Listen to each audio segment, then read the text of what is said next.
One can imagine having a holiday in a motorhome. However, having to live in a motorhome is much harder. The camper is perhaps the only thing that still remains as part of the American dream.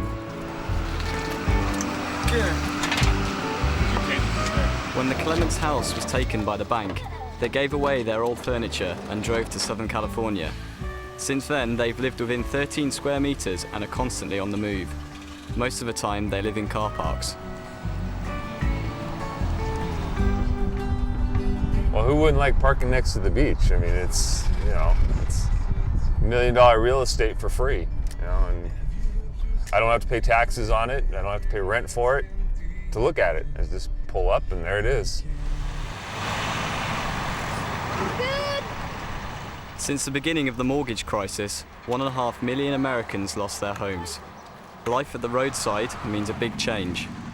The electricity now comes from a noisy generator, and the water is drawn from the public toilets at the beach.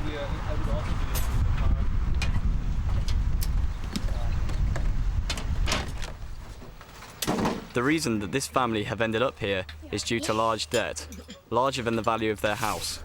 As a result, the father, who works as a forester, lost credit and could no longer afford the house. So we can get some money coming in. Basically, she cut the price of the house $120,000 within a month. And then when she got done selling it, as we're getting ready to move, and we said, "Where's our equity?" She said, "There's nothing left." So we ended up with nothing, and on the street basically. So then we had to just use the trailer, which as he'll tell you, I originally said, "There's no way I will ever live in this trailer. I'll divorce you first." Since the mortgage crisis, the streets are filled with people for whom cars have become dwellings. But sleeping in a car in California is illegal. Shaw Talley works for a small social project that attempts to combat this issue. We've got, 1, 2, 3 vehicles, and these people are living on the streets, and they're playing the cat and mouse game with the cops. People have been buying trailers because they just can't sustain, obviously, the mortgage crisis. The bank forecloses on their house. They move into the trailer, and then they're having to find places to park the trailer, move the trailer from campground to campground. Then you're commuting more. Then you're trying to figure out where are you going to shower, where are you going to cook, how are you going to fill up with propane, where are you going to get water from. So your house has become mobile. Barbara Harvey is 54 years old and has lived in her Honda for 2 months. Her case as a victim of the US housing crisis is particularly unique, as she was one of the civil lawyers who authorized risky loans.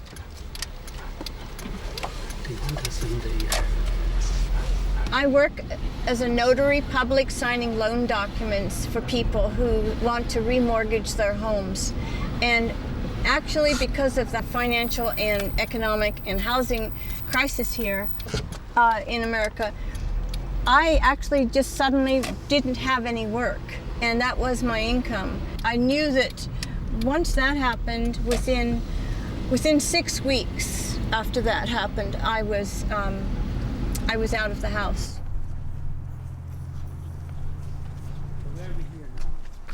Well, this is my house, or it was my house, for 7 years. A rented apartment with 4 large rooms, it had everything. There was no insurance on this house. Well, it was nice while it lasted anyway.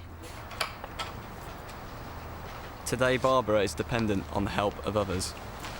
I knew I always had a home to come home to, somewhere to come and take a nap if I wanted to, or somewhere just to come home and have a cup of tea. And there isn't anywhere to do that now. It's my car or it's an office. It might be a friend's house from time to time, but it isn't, I don't have a home anymore. Social worker Shaw Talley is open every day to help people who are the mobile homeless. David Clement, above all else, wants a new job.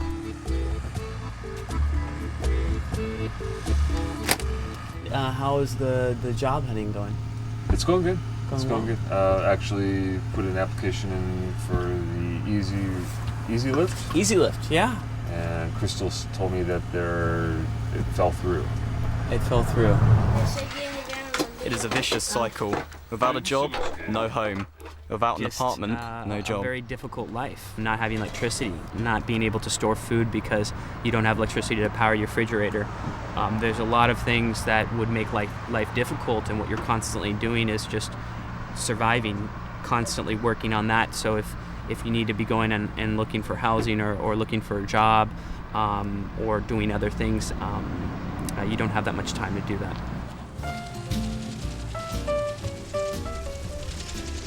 Rick Siebold has solved one of the problems of everyday life. He has lived in a camper van for 25 years and is happy on the roads in Southern California. He gets power from wind and solar energy. All of that power goes into this in here. I have 4 Trojan T105 golf cart batteries. This right here is my refrigerator, so the sun and the wind keep my food cold, which is pretty cool. Rick has expanded his old Dodge and saves on rent. Since he suffers an immune deficiency, he can only work irregularly, but he has made arrangements. Being by yourself isn't fun. I don't like that part, but there aren't too many females that would like this lifestyle unless they were possibly in that situation themselves. But you learn to deal with it. The key to life, I think, is being thankful and grateful for the things you do have. Former lawyer Barbara Harvey goes to her sleeping quarters. It has one of the few parking spaces where you can stay overnight without offending the police. Baby, come here, sweetheart. There's a good girl. Good girl. Okay. This zone is part of the Safe Parking program created by the city administration and the church. I clear this whole area at nighttime. I put this back in the morning like this, and I clear it at night and put it in front and put things underneath the car.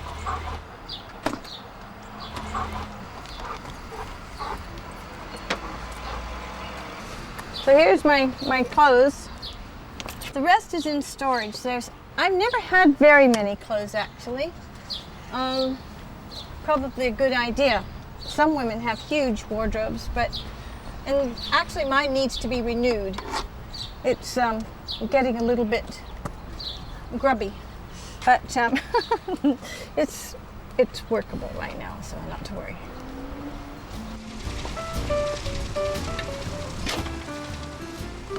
Rick Siebold is getting on well.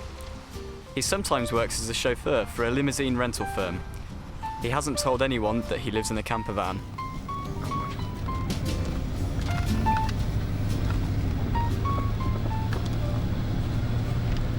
No, absolutely not. Nobody knows where I live. My boss doesn't even know where I live. I just, what they don't know doesn't hurt me. I don't share that with anybody.